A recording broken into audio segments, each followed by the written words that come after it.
Halo teman-teman semua, kembali lagi bersama Mr. Flow. Saat ini Mr. Flow akan menjelaskan uh, materi bahasa Inggris, yaitu tentang uh, kata seperti dalam bahasa Inggris. Nah teman-teman, kira-kira kata seperti itu dalam bahasa Inggris apa ya?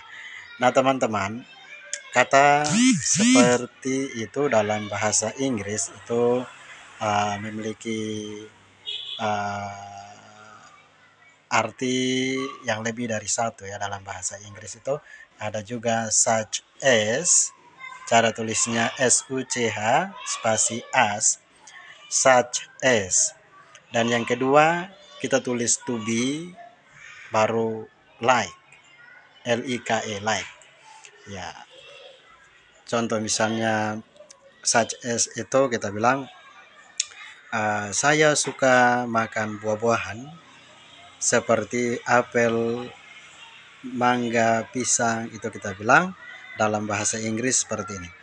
I like to eat fruit such as apple, mango, banana, ya, dan selanjutnya. Jadi kita pakai such as. Such as itu artinya seperti.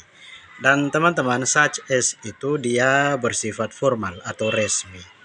Sementara like yang sebelumnya ada to be, entah apapun to be itu, dan setelah itu diikuti dengan like, itu biasanya bersifat non formal, artinya bersifat biasa ya, tidak resmi begitu. Contoh misalnya saya suka belajar mata pelajaran di sekolah seperti bahasa Inggris, matematika, agama. I like to study the subjects at school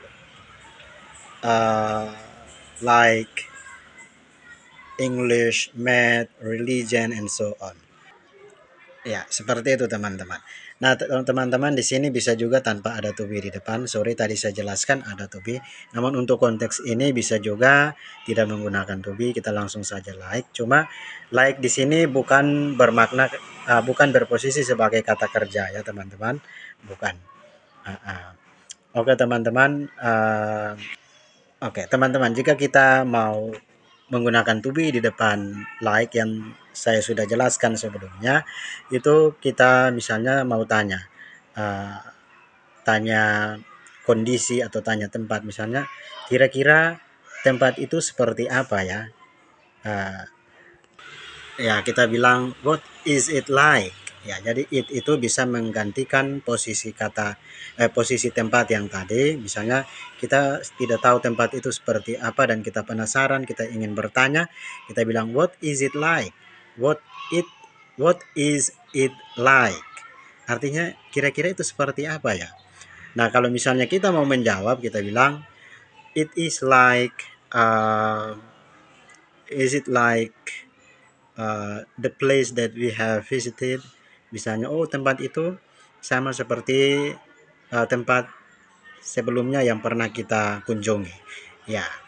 It is like jadi itu seperti it is like big enough, misalnya itu seperti ya cukup besar lah ya, cukup besar. Atau it is like my handphone, misalnya HP itu seperti atau mirip seperti punyanya saya, atau ya sama seperti punyanya saya begitu ya. Jadi kita bisa menggunakan kata is like atau like itu untuk menjelaskan tentang seperti. Kita juga pakai itu dalam konteks non formal atau tidak resmi. Kalau yang such as itu dalam bentuk formal ya. Terima kasih teman-teman, Mr. Flow kira itu saja yang Mr. Flow bisa bagikan. Semoga bermanfaat. Tetap semangat belajar, jangan menyerah. Mr. Flow yakin teman-teman pasti bisa. God bless you teman-teman semua.